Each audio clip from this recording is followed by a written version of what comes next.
আসুন এবারে ইসলামে নারীর রাজনৈতিক অধিকার নিয়ে আলোচনা করি।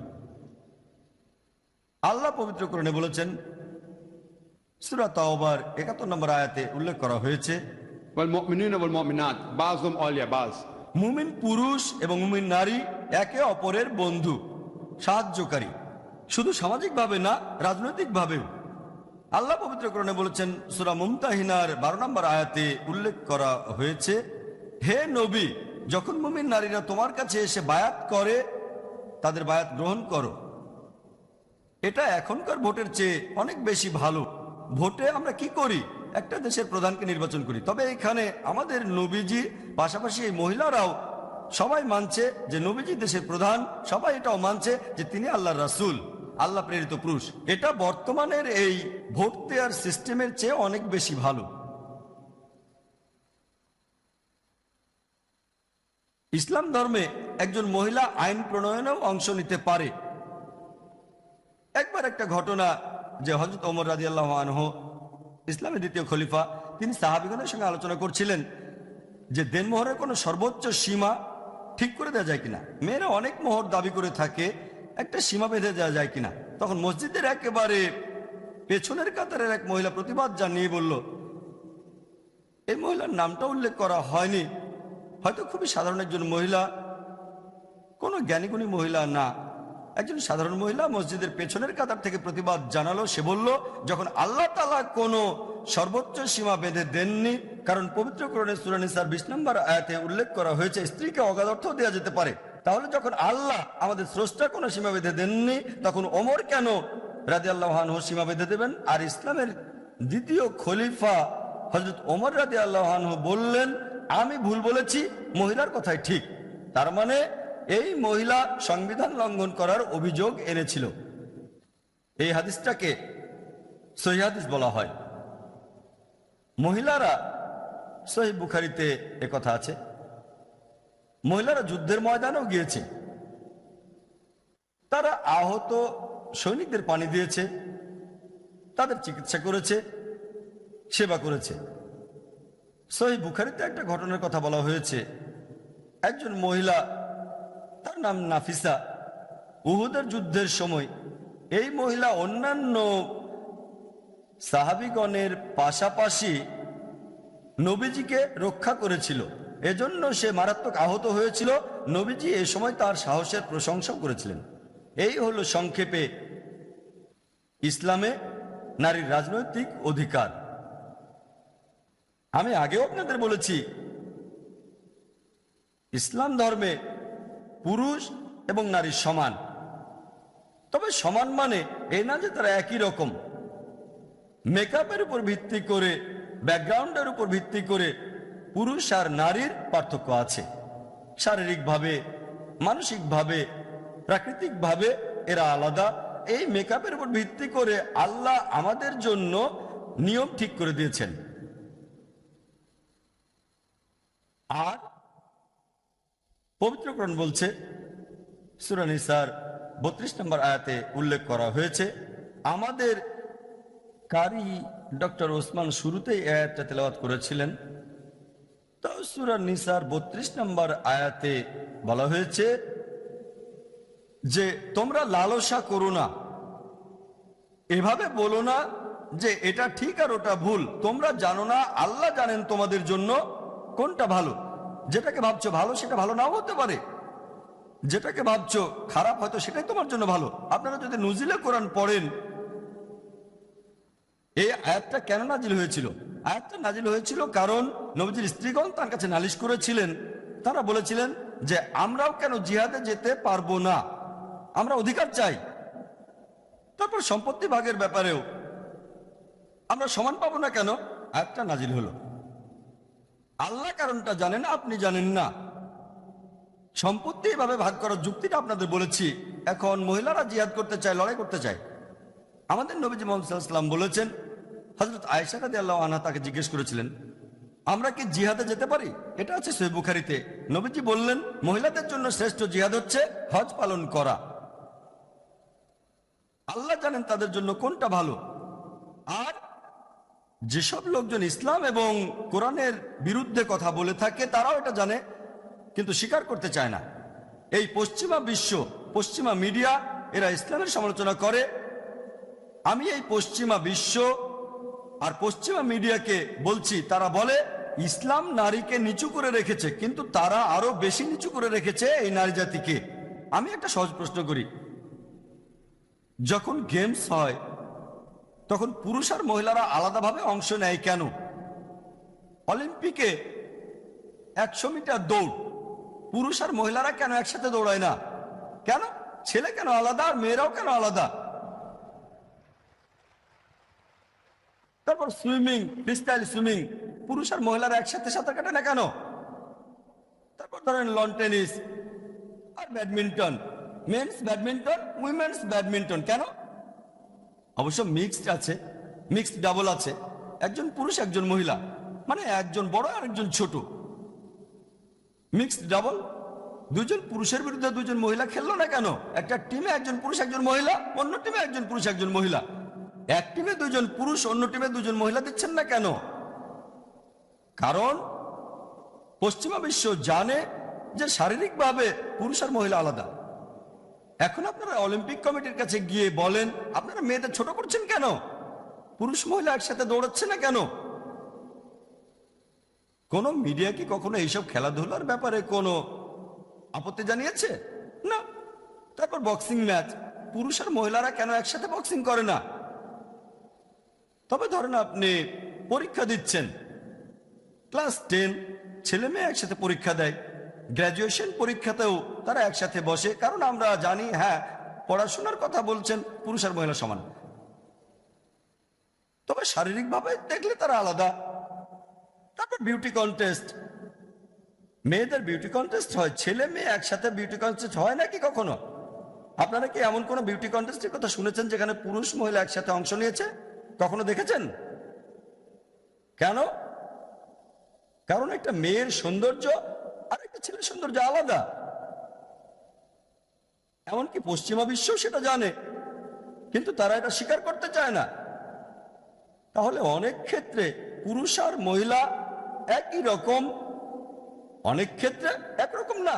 তাহলে ক্ষেত্রগুলো দেখে আমাদেরকে বুঝতে হবে যে এখানে পুরুষ আর মহিলা আলাদা, এখানে পুরুষ মহিলা একরকম। আল্লাহর চেয়ে ভালো আর কে জানবে? আল্লাহ তাআলার চেয়ে তার সৃষ্টি সম্পর্কে ভালো আর কে জানবে? তিনি পবিত্র কোরআনে বলেছেন যে কোন কোন জায়গায় পুরুষ আর নারী সমান আর কোথায় আলাদা। সব মিলিয়ে পুরুষ এবং নারী সমান, তবে একরকম না। আমার লেকচার শেষ করার আগে আপনাদের সামনে আরেকটা উদাহরণ দেব। ধরেন একটা ক্লাসে দুইজন ছাত্র এ আর বি, দুজনেই পরীক্ষায় 100-র ভেতরে 80 নম্বর পেল আর দুজনে ফার্স্ট হলো। যদি তাদের পরীক্ষার খাতাটা দেখেন, 10টা প্রশ্ন ছিল, প্রত্যেকটাতে 10 নম্বর। তাদের পরীক্ষার খাতা দেখলে আপনি বুঝতে পারবেন স্টুডেন্ট এ প্রথম প্রশ্নে 10-এর ভেতরে পেয়েছে 9, স্টুডেন্ট বি এই প্রশ্নে পেয়েছে 10-এর ভেতরে 7। তাহলে 1 নম্বর প্রশ্নে স্টুডেন্ট এ স্টুডেন্ট বির চেয়ে এগিয়ে আছে। 2 নম্বর প্রশ্নে স্টুডেন্ট এ পেল 7 নম্বর আর বি পেল 9 নম্বর। তাহলে 2 নম্বর প্রশ্নে স্টুডেন্ট বি এর চেয়ে এগিয়ে আছে। বাকি যে 8টা প্রশ্ন আছে 3 নম্বর থেকে 10 নম্বর প্রশ্ন পর্যন্ত স্টুডেন্ট এ আর বি দুজনেই 10-এর মধ্যে 8 করে পেল, দুজনেই সমান। যদি সবগুলো নম্বর যোগ করেন 100-তে 80, সব মিলিয়ে সমান। তবে 1 নম্বর প্রশ্নে স্টুডেন্ট এ কিছুটা এগিয়ে আছে, 2 নম্বর প্রশ্নে বি কিছুটা এগিয়ে আছে, বাদ বাকি প্রশ্নগুলোতে দুজনে সমান। একইভাবে ইসলামে আল্লাহ সুবহানাহু ওয়া তাআলা জানেন যেখানে মহিলারা সমান সেখানে নিয়মটাও সমান, আর যেখানে তারা আলাদা সেখানে নিয়মটাও আলাদা। কিছু কিছু ক্ষেত্রে পুরুষরা হয়তো কিছুটা এগিয়ে আছে, আবার কিছু ক্ষেত্রে মহিলারাও এগিয়ে আছে। যেমন ধরেন বাবা মায়ের প্রতি ভালোবাসা আর সহানুভূতি দেখানোর ক্ষেত্রে এই হাদিসটা আছে সহিহ বুখারীতে 8 নম্বর খণ্ড, বুক অব আদাব, বুক অব ম্যানার্স, 2 নম্বর অধ্যায়, 5971 নম্বর হাদিস। এক লোক নবীজিকে জিজ্ঞেস করলো, কাকে সবচেয়ে বেশি ভালোবাসা আর সহানুভূতি দেখাবো? নবীজি বললেন, তোমার মাকে, তোমার মাকে, তোমার মাকে, তারপর তোমার বাবাকে। তাহলে এখানে মা তার সন্তানদের কাছ থেকে বাবার চেয়ে 3 গুণ ভালোবাসা আর সহানুভূতি বেশি পাচ্ছেন। এখানে মহিলারা অনেক এগিয়ে আছে। আবার ধরেন, যদি কোনো চোর আমার ঘরে ঢোকে বা ডাকাত আমার ঘরে ঢোকে, আমি আমার স্ত্রী বা মেয়েকে বলবো না, যাও লড়াই করো, আমি নারী স্বাধীনতায় বিশ্বাস করি। আল্লাহ পবিত্র কোরআনে বলেছেন, সূরা নিসার 34 নম্বর আয়াতে উল্লেখ করা হয়েছে, আল্লাহ পুরুষকে নারীর চেয়ে বেশি শক্তি দিয়েছেন। লড়াই করার দায়িত্ব আমার। এই সুবিধার কারণে আমার দায়িত্ব বেড়ে গেছে। কোন পুরুষ কি কখনো অভিযোগ করেছে যে আমি কেন সন্তান জন্ম দিতে পারবো না? এই বৈশিষ্ট্য তো নারীদের। পুরুষরা অভিযোগ করতে পারে, আমরা কেন বাচ্চাকে ব্রেস্টফিড খাওয়াতে পারবো না? এটাও মহিলাদের বৈশিষ্ট্য। তাহলে বায়োলজিক্যাল মেকআপের উপর ভিত্তি করে, শারীরিক মেকআপের উপর ভিত্তি করে, মানসিক মেকআপের উপর ভিত্তি করে আল্লাহ তাআলা পুরুষ আর নারীকে আলাদা কিছু ভূমিকা দিয়েছেন। কখনো পুরুষরা কিছু এগিয়ে থাকে, আবার কখনো মহিলারা এগিয়ে থাকে। সব মিলিয়ে পুরুষ আর মহিলা সমান। আপনারা যদি পবিত্র কোরআন আর সহিহ হাদিসের উপর ভিত্তি করে ইসলাম ধর্মে নারীর অধিকারগুলো দেখেন, তাহলে আপনারাও মানবেন যে ইসলাম ধর্ম নারীর অধিকার খর্ব করে না, কখনোই তাকে ছোট করেনি। হরে কৃষ্ণা। আমার নাম রবিকান্ত পান্ডে, বয়স 23 বছর, আর আমি গ্রাজুয়েশন করেছি কলকাতা বিশ্ববিদ্যালয় থেকে, আর আমি সনাতন ধর্মের অনুসারী। আসলে আপনার সামনে কথা বলার মতো যোগ্যতা আমার নাই, তবুও কিছু বলার চেষ্টা করছি। আর আমার মনে একটা প্রশ্ন, আর আমার ভুলও হতে পারে, কারণ আমি ভালো ইংলিশ জানি না, তাই মাফ করবেন। আহ, আমার প্রশ্ন হলো, সনাতন ধর্মেও এটা লেখা আছে, শৈশবে নারীকে রক্ষা করবে পিতামাতা, যৌবনে রক্ষা করবে তার স্বামী, আর বৃদ্ধকালে বড় ছেলে রক্ষা করবে। সনাতন ধর্ম বলছে এই পৃথিবীতে কোনো ভালোবাসা নেই, এই পৃথিবীতে সবাই লোভী। সুতরাং ভালোবাসা আর লোভ দুটো ভিন্ন জিনিস, আর এই দুটো একই প্ল্যাটফর্মে যেতে পারে না। তাই আমাদের দায়িত্ব হলো ঈশ্বরের সেবা করা। আর সনাতন ধর্মে অর্জুন কৃষ্ণকে বলল যে, হে কৃষ্ণ, আমাকে বলো এই লোকেরা কি বলছে, আমি বুঝতে পারছি না, এতগুলো ভাষা আমি বুঝি না, আমাকে বলো। তাই তারা ব্যাঙের মতো কথা বলছে, তার মুখও বেরিয়ে আসে, তারা এভাবে খায়, আমি মৃত্যু থেকে এসেছি, এই পৃথিবীতে কোনো ভালোবাসা নাই, আমরা তুষ্ট করতে চাচ্ছি, এটা সহজাত বিষয়। বলা যায় সনাতন ধর্ম বলছে নারী পুরুষের সাথে যুক্ত হয়, পুরুষ নারীর সাথে যুক্ত। এই আহ, এই সনাতন ধর্ম, কারণ ভগবত গীতায় এসেছে 5200 বছর আগে, এবং 2010 বছর আগে বাইবেলে এসেছে, আর 1400 বছর আগে আপনাদের কোরআনে এসেছে। সুতরাং সনাতন ধর্ম এসেছে লক্ষ লক্ষ বছর আগে। এটাই আমার ধর্ম। আমি তুলনা করছি না, আমাদের জীবনের মানে সেবা করার আপনার জন্য। প্রশ্নটা আসলে কি ভাই? সনাতন ধর্ম পড়েছি, সনাতন সম্পর্কে আমি পরে মন্তব্য করছি। আমি বলছি প্রশ্নটা আসলে কি। আপনি বলতে চান সনাতন ধর্ম, হিন্দুইজম নারীকে রক্ষা করে? না, আমি বলছি আ, আ, আমাদের দায়িত্ব কি মহিলাদের খুশি করা, নাকি ঈশ্বরকে মানে ঈশ্বরের সেবা করা? ভাই প্রশ্ন করলেন আমাদের দায়িত্ব কি মহিলাদের খুশি করা নাকি ঈশ্বরকে খুশি করা। হ্যাঁ। ভাই বললেন যে আমাদের দায়িত্ব কি মহিলাদের খুশি করা, ভালোবাসা বা আকাঙ্ক্ষা, নাকি সর্বশক্তিমান ঈশ্বরকে খুশি করা। সনাতন ধর্ম সম্পর্কে বলার আগে আমি ইসলাম সম্পর্কে বলছি।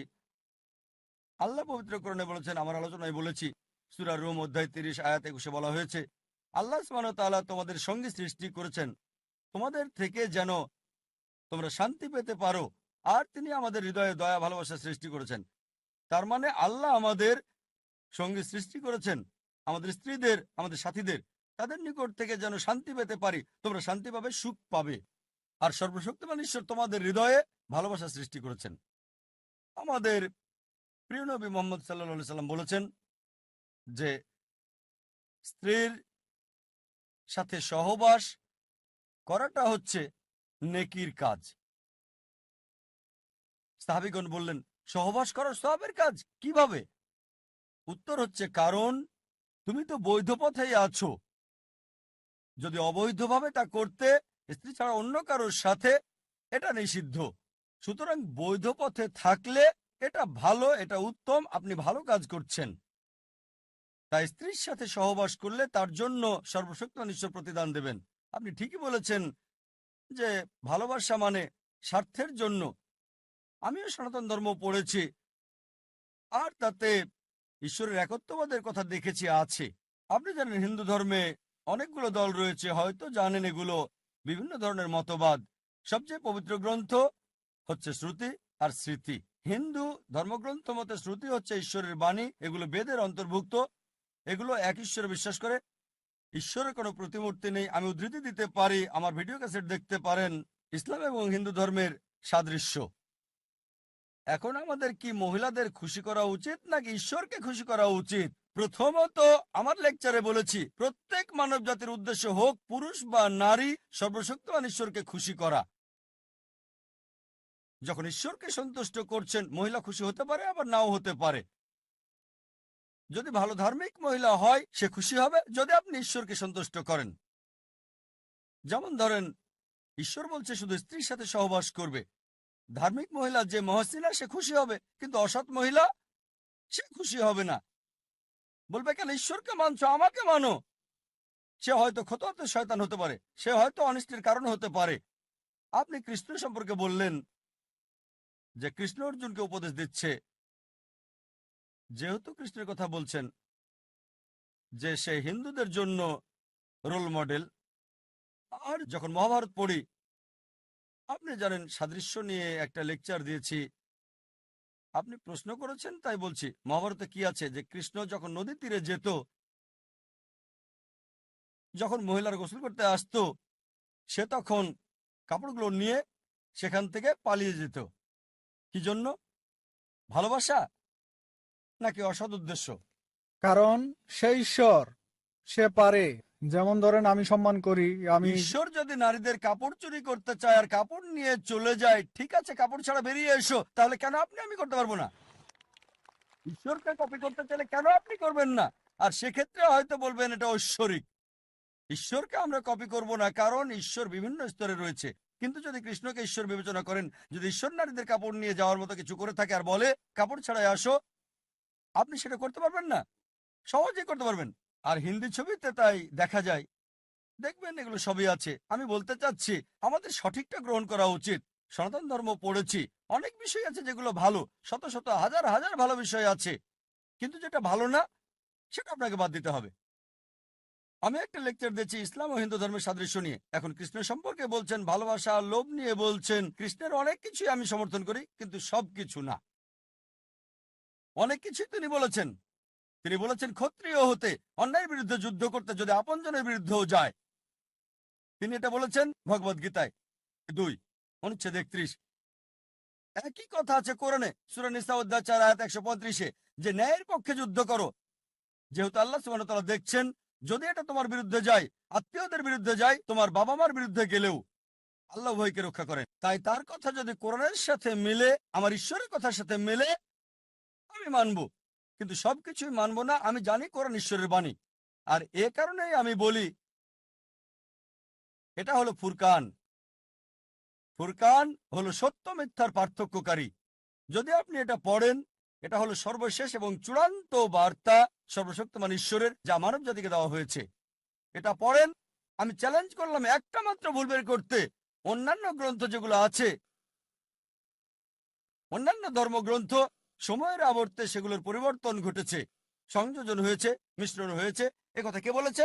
আমি না, খ্রিস্টান বিশেষজ্ঞ। তারা বলেছে বাইবেল এখন তার আসল রূপে নেই।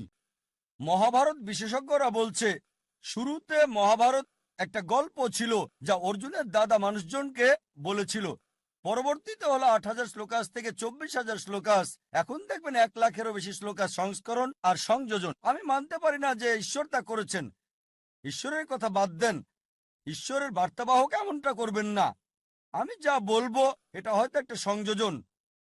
আমি ঈশ্বরের বার্তাবাহকদের সম্মান করি, কিন্তু যদি বলেন তারা ঐশ্বরিক, তাহলে বলবো ঐশ্বরিক কোনো লোক এটা করবে না, ঠিক আছে, তবে এটা সংযোজন, এটা মিশ্রণ।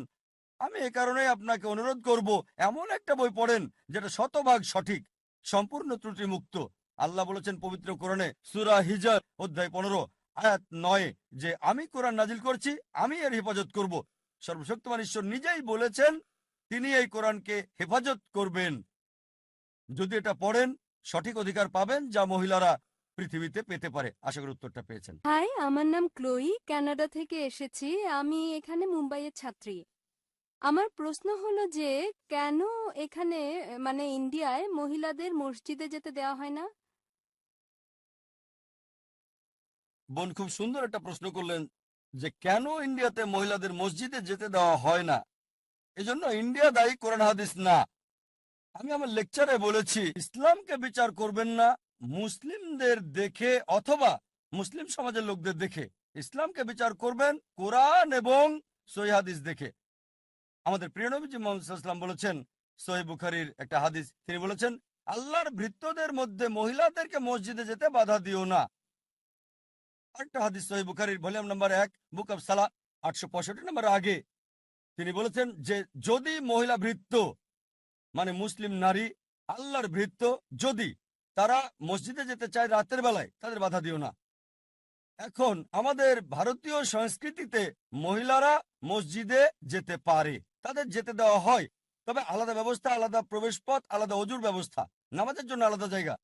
আমরা মুসলিমরা নারী পুরুষের অবাধ মেলামেশায় বিশ্বাস করি না, যেমনটা চার্চে বা মন্দিরে গেলে দেখবেন। কেন? কারণ নামাজের সময় আমরা যখন নামাজ পড়ি আমরা মানুষে মানুষে করে পার্থক্য করি না, কাঁধে কাঁধ মিলিয়ে দাঁড়াই। পাশের লোকটি কেমন তা দেখা হয় না, লোকটা কালো বা সাদা, হলুদ বা বাদামি, ধনী বা গরিব, আমরা কাছাকাছি দাঁড়িয়ে নামাজ পড়ি। এখন যদি কোনো মহিলা কাঁধে কাঁধ মিলিয়ে দাঁড়ায়, চিকিৎসকরা আমাদের বলে যে মহিলাদের শরীরে তাপমাত্রা 1 ডিগ্রি বেশি। যদি কাঁধে কাঁধ মিলিয়ে নামাজ পড়েন আপনার মনোযোগ মহিলার দিকে বেশি যাবে আল্লাহ তাআলার চেয়ে। এজন্য আলাদা ব্যবস্থা কিন্তু সুবিধা সমান, আলাদা প্রবেশ পথ, আলাদা অজুর ব্যবস্থা। আপনি হাত ধোবেন, আপনার পা ধোবেন, না মাহরামের সামনে এগুলো করতে পারবেন না। কিন্তু ইন্ডিয়াতে অনেক মসজিদে এই ব্যবস্থা নাই, তবে আলহামদুলিল্লাহ এটা শুরু হয়েছে। বোম্বেতে কিছু মসজিদ আছে যেখানে মহিলাদের জন্য নামাজের ব্যবস্থা রয়েছে। সাউথ ইন্ডিয়াতেও কিছু মসজিদ আছে, আমি সেখানে গেছি। তবে আমি একমত, প্রয়োজনের তুলনায় এটা খুবই কম। যদি সৌদি আরবে যান প্রায় সব মসজিদে 95%-এর বেশি মসজিদে মহিলাদের নামাজের ব্যবস্থা আছে। 95%-এরও বেশি, হতে পারে 99 বা তারও বেশি, আমি জানি না, তবে 95%-এর বেশি মসজিদে মহিলাদের জন্য আলাদা ব্যবস্থা আছে। লন্ডনে যান বা আমেরিকায় যান, বিদেশে প্রায় সব দেশেই আছে, শুধু ভারতে নেই। সুতরাং সমস্যাটা ভারতীয় মুসলিমদের। তাই আমি বলেছি যে এই আলাদা ব্যবস্থা মহিলাদের জন্য করতে হবে, আলাদা, তবে সমান সুযোগ, যাতে মহিলারাও আল্লাহ সুবহানাহু ওয়া তাআলার ইবাদত করতে পারে। আশা করি উত্তরটা পেয়েছেন। আসুন এবারে ইসলামে নারীর আইনগত অধিকার নিয়ে আলোচনা করি। আইনের চোখে পুরুষ নারী উভয়ই সমান। যদি তারা কোনো অন্যায় করে থাকে দুজনেই সমান শাস্তি পাবে। যেমন ধরেন একজন পুরুষ কোনো নারীকে হত্যা করলে সেই পুরুষকে মৃত্যুদণ্ড দেওয়া হবে, একজন নারী কোনো পুরুষকে হত্যা করলে তাকে মৃত্যুদণ্ড দেওয়া হবে কিসাসের আইন অনুযায়ী। পবিত্র কোরআনে সূরা বাকারার 178 ও 179 নম্বর আয়াতে এটা আছে। এছাড়াও যদি শরীরের কোনো অঙ্গ ক্ষতিগ্রস্ত হয়, হতে পারে সেটা তার চোখ, কান অথবা হাত, হতে পারে সে পুরুষ অথবা নারী, ছেলে অথবা মেয়ে, দুজনের ক্ষেত্রে একই শাস্তি। আবার ধরেন কেউ কাউকে হত্যা করলো আর নিহতের পরিবার যদি এর বদলে ক্ষতিপূরণের টাকা নিতে রাজি হয়, তখন এটা ব্যাপার না যে কে ক্ষমা করছে, পুরুষও হতে পারে নারীও হতে পারে, উভয়ই সমান এবং উভয়েরই ক্ষমা করার অধিকার আছে। ইসলাম ধর্মে পুরুষ বা নারী অন্যায় করলে তাদের শাস্তি একই রকম হবে। পবিত্র কোরআনে সূরা মাইদার 38 নম্বর আয়াতে উল্লেখ করা হয়েছে, পুরুষ চোর এবং নারী চোর তাদের হাত কেটে ফেলো, এটাই আল্লাহ তাআলার পক্ষ হতে আদর্শ দণ্ড। যদি কেউ চুরি করে, হতে পারে সে পুরুষ অথবা মহিলা, দুজনের শাস্তি একই, হাত কেটে ফেলতে হবে। পবিত্র কোরআনে সূরা নূরের 2 নম্বর আয়াতে বলা হয়েছে, যে ব্যভিচার করেছে, হোক সে কোনো পুরুষ অথবা নারী, হোক সেটা কোনো মেয়ে অথবা ছেলে, প্রত্যেককে 100 করে কশাঘাত করবে। তার মানে যদি কেউ ব্যভিচার করে, হতে পারে সে মহিলা অথবা পুরুষ, দুজনের শাস্তি একই, 100 চাবুক। ইসলাম ধর্মে আইনগতভাবে পুরুষ এবং নারী সমান।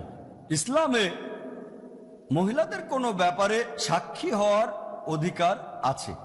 বেশিরভাগ ধর্মেই একজন মহিলা সাক্ষ্য দেওয়ার অধিকার পায় না। এমনকি ইহুদিদের মধ্যে মাত্র 50-60 বছর আগে 1950 সালের দিকে তারা আলোচনা করছিল যে মহিলাদের সাক্ষ্য দেওয়ার অনুমতি দেওয়া যায় কিনা। ইসলামে মহিলাদের এই সাক্ষী হওয়ার অধিকার দিয়েছে 1400 বছর আগে। আর কোরআন মহিলাদের রক্ষা করে। পবিত্র কোরআনের সূরা নূরের 4 নম্বর আয়াতে বলা হয়েছে, যদি কেউ কোনো মহিলার চরিত্র আর তার শালীনতার প্রতি অপবাদ দেয় আর 4 জন সাক্ষী আনতে না পারে, তাহলে তাকে 80টা কশাঘাত করবে। তার মানে আপনি যদি কোনো মহিলার চরিত্রের উপর অপবাদ দেন আর যদি 4 জন সাক্ষী আনতে না পারেন, আপনাকে 80টা চাবুক মারা হবে। ছোটখাটো অন্যায়ের ক্ষেত্রে 2 জন সাক্ষী লাগে, বড় অন্যায়ের ক্ষেত্রে 4 জন সাক্ষী। তার মানে এখনকার দিনে ব্যাপারটা খুবই কমন। সব সময় পুরুষ আর নারী একে অন্যকে অপবাদ দিচ্ছে। পুরুষরা মহিলাদের নামে বিভিন্ন খারাপ কথা বলে, অনেক মহিলাকে বলে পতিতা। কোন ইসলামিক দেশে যেখানে ইসলামিক শরিয়া চালু আছে, সেখানে যদি কোনো পুরুষ এমন কাজ করে, পতিতা বলে ডাকে, আর যদি 4 জন সাক্ষী আনতে না পারে, তাকে 80টা চাবুক মারা হবে। যদি 4 জন সাক্ষী আসে আর তার মধ্যে একজন মিথ্যা প্রমাণিত হয়, তাহলে প্রত্যেককেই 80 চাবুক মারা হবে। ইসলাম এভাবেই নারীদের রক্ষা করে থাকে। আমি পৃথিবীর কোনো আইনে দেখিনি, হোক সেটা আমেরিকায় বা ইংল্যান্ডে বা কানাডায় বা ইন্ডিয়াতেও, কোনো মহিলাকে অপবাদ দেওয়া হলো, যদি সেই মহিলা আদালতে গিয়ে অভিযোগ করে এই লোক আমাকে অপবাদ দিচ্ছে, আইন কি করতে পারে? আমি এমন কেসের কথা শুনিনি যেখানে অপবাদ দেওয়ার অপরাধে একজন পুরুষকে শাস্তি দেওয়া হয়েছে। কোনো শাস্তি নেই। কিন্তু ইসলামিক আইনে 80টা চাবুক, এই আইনটা যদি পৃথিবীর সব জায়গায় প্রয়োগ করা হয়, তাহলে পুরুষরা কোনো মহিলাকে অপবাদ দেওয়ার আগে 1000বার চিন্তা করবে। এভাবেই ইসলাম নারীর অধিকারকে রক্ষা করে। পশ্চিমা দেশগুলোতে দেখবেন কোনো মহিলা বিয়ের পরে তার স্বামীর পদবি গ্রহণ করে থাকে। ইসলামে বিয়ের পর একজন মহিলা স্বামীর পদবি নিতে পারে অথবা আগের পদবিও রাখতে পারে। অনেক ইসলামিক দেশেই দেখবেন যে মহিলারা বিয়ের পরেও তাদের আগের পদবি ব্যবহার করে যাচ্ছে। আসসালামু আলাইকুম ভাই জাকির। আমার নাম দীপালি টেমকার। আমি পুনে থেকে এসেছি। আমি ইনসিডেন্ট ম্যানেজার হিসেবে কাজ করছি এমএনসিতে। আমি ইসলাম ধর্ম গ্রহণ করব। আমি চাই যে আপনি আমাকে কলেমা পড়তে সাহায্য করুন।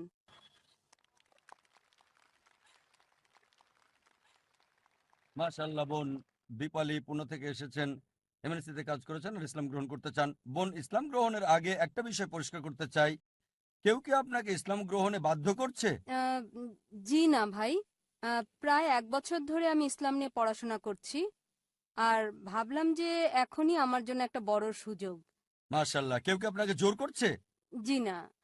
কোনো অর্থনৈতিক চাপ, জি না। কোনো শারীরিক চাপ? না। কারণ ইসলামে কাউকে ধর্মগ্রহণের জন্য বল প্রয়োগ করা নিষিদ্ধ। ইসলাম এটা একটা, এমনকি এদেশেও নিষিদ্ধ, এটা দ্বিতীয় কারণ। কিন্তু কেউ স্বেচ্ছায় ইসলাম গ্রহণ করতে চাইলে কেউ আপনাকে বাধা দেবে না। ইনশাল্লাহ, যেহেতু আপনি চাচ্ছেন আমি কালেমা পড়ছি, ইনশাল্লাহ আপনিও আমার সঙ্গে পড়েন। জি হ্যাঁ। কালেমা বলার আগে আপনাকে জিজ্ঞেস করতে চাই, আপনি কি বিশ্বাস করেন ঈশ্বর একজন? জি। বিশ্বাস করেন কি মূর্তি পূজা নিষিদ্ধ? হ্যাঁ করি। এটাকে বিশ্বাস করেন সর্বশেষ ও চূড়ান্ত নবী মুহাম্মদ সাল্লাল্লাহু আলাইহি সাল্লাম? জি ভাই। মাশাআল্লাহ বোন, আমি কালেমা বলছি, আমার সাথে আপনিও বলেন।